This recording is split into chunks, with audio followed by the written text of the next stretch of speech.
Hello, welcome to the Scorpio full moon recording. And what is Scorpio full moon about?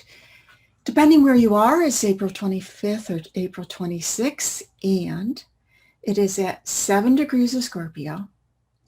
It is a powerful full moon. It's always a powerful full moon, but with Scorpio, remember Scorpio is about intensity. It wants to go deep. And that's why it's considered one of the sexiest full moons of the year. And with the sun over in Taurus, the sensual Taurus, and the moon in Scorpio going deep, there's a strong vibration. Further, it is very close to the vibrating with Uranus. And the Uranus energy wants to open things up. It wants to awaken us. So what is it awakening us to? One, on the Scorpio moon side, it is about being able to have these insights, being able to go deep, to be able to think deeply, to discover what has not been seen before, to open up the doors and saying, lift up whatever it is lying on top of your desk or whatever, and seeing what's underneath. So there's this discovery energy. And what else is this Scorpio with Uranus awakening energy about? Scorpio wants us to live our life. And that's why you hear about Scorpio, the ruler of death and rebirth. What is that about really? Really? It wants us to be able to wake up in the morning and saying, this life is worth living. And that's why it's so much connected to passion. What do you feel strong about? What do you feel that you really want to live for? So there's an awakening to that.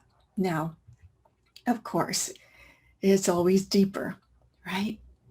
Because what we have this year, we have the Uranus-Saturn square going on, which is the battle between the old and the new. You can consider it that way.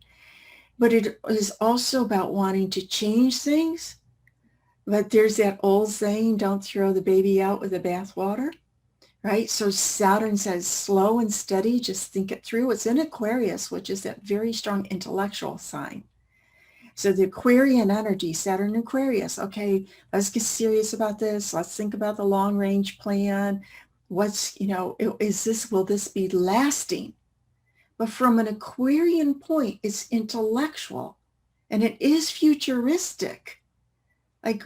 So there's something that can last into the future in this awakening energy. Furthermore, Saturn in Aquarius is on what's called the heliocentric node of Neptune. So what does this mean? Neptune brings in all this creativity.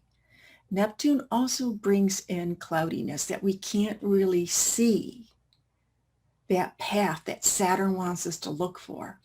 Saturn wants us to look down the road, see what direction we're going in, and make sure it's like, okay, so what step after step will you get there? But that Neptune quality says, guess what? You can't really get there. And the way to get there, get where? That passion, awakening the passion, awakening what you want to live for, the future, that awakening moment, is through the intuition. That's the highest side of Neptune. And Saturn is vibrating right at the midpoint of Pluto and Jupiter. So Pluto's on one side, Jupiter's on the other.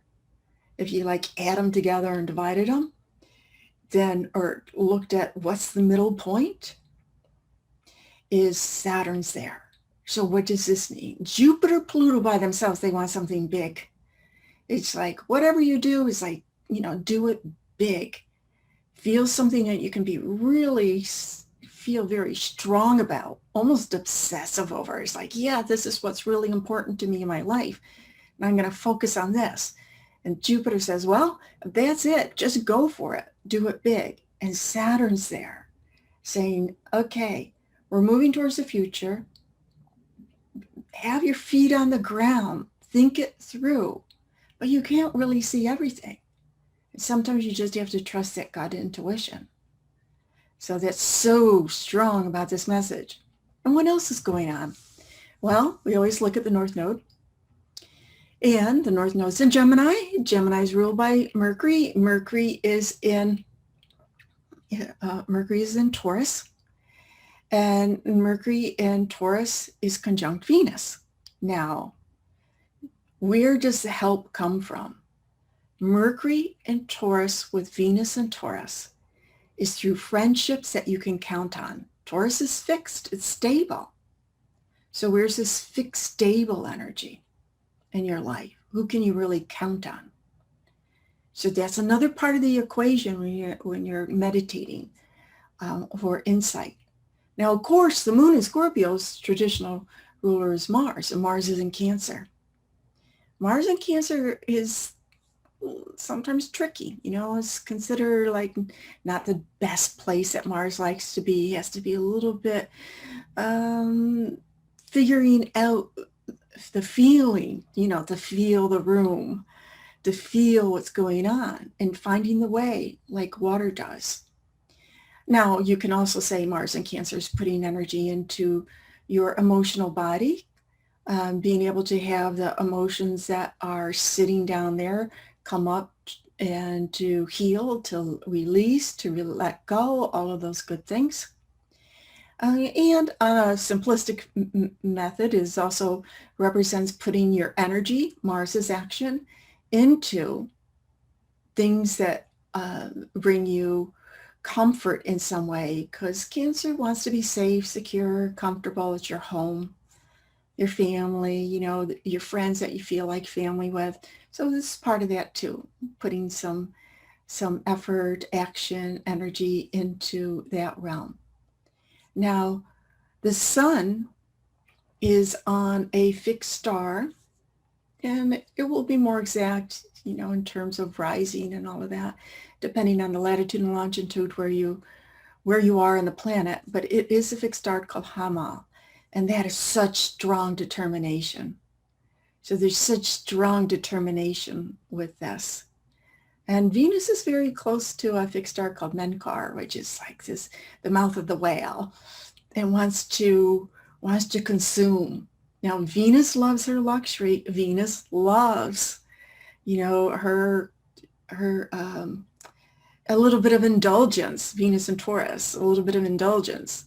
So there can be a little bit of an over splurging on whatever it is in your life that brings beauty, a sense of beauty into your life, where you may feel you're indulging a little bit, but you could feel it's so worth it.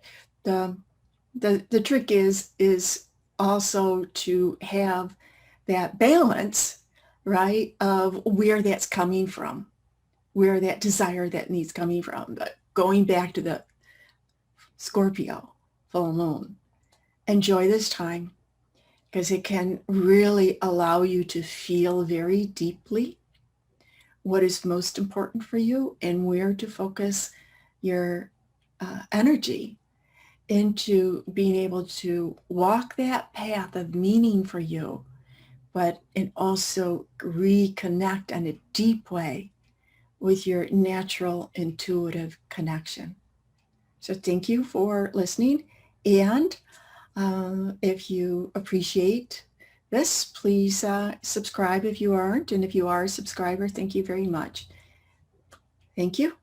Have a beautiful full moon.